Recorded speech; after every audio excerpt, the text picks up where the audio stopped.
तर सध्या आपण पाहतोय काँग्रेस कार्यालयात राष्ट्रवादीचे कार्यकर्ते घुसलेले आहेत आणि आम्हाला शांततेनं आंदोलन करू द्या अशी मागणी सुद्धा ते पोलिसांकडे करतात। यावेळी फौज फाटा सुद्धा तैनात करण्यात आलेला आहे। काँग्रेसनं माफी मागावी, राष्ट्रवादी काँग्रेसनं ही मागणी केल्याचं आपल्याला या दृश्यांमध्ये पाहायला मिळतंय। तर यासाठीच राष्ट्रवादीचे कार्यकर्ते काँग्रेस कार्यालयात घुसलेले आहेत आणि त्याचीच इथे दृश्य आपण पाहतोय। सपकाळ आपल्या टिक्क्यावर ठाम असतानाच आता सचिन सावंत आपल्या बरोबर जोडले गेलेले। सचिनजी, यावेळी राष्ट्रवादीचे कार्यकर्ते काँग्रेस कार्यालयात घुसलेले आहेत आणि काँग्रेसनं माफी मागावी अशी त्यांची ठाम भूमिका। ही दटंगणशाही जी आहे ती आता भारतीय जनता पक्षाकडनं दीक्षा घेऊन सुरू केलेली दिसते यांनी।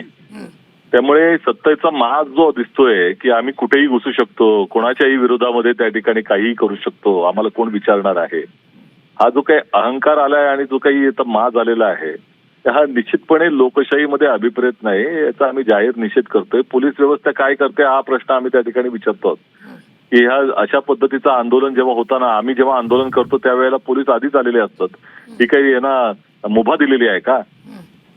त्यामुळे हा जो काही माज आहे तो निश्चितपणे उतरला जाणार आहे की भारतीय जनता पक्षाच्या बरोबर जाऊन भाजपच्या विचारांचे झालेले आहेत हे लोक।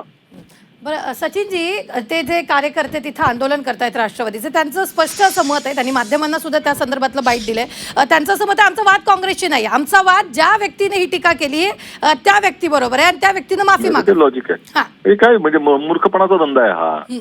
पहिली गोष्ट अशी ती काही त्यांनी कुठल्या भाषेची शिवीगाळ वगैरे झालेली नाहीये। त्यांना एखाद्या विषयावरती टीका सहन करण्याची पण शक्ती असण्याची आवश्यकता असते।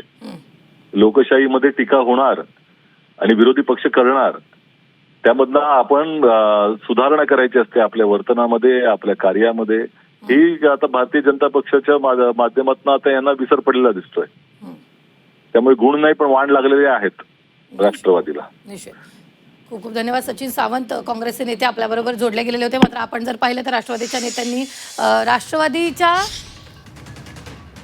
नेत्यांनी काँग्रेसनं माफी मागावी अशी मागणी केल्याचं पाहायला मिळतंय। काँग्रेस कार्यालयात राष्ट्रवादीचे कार्यकर्ते घुसलेले आहेत आणि यावेळी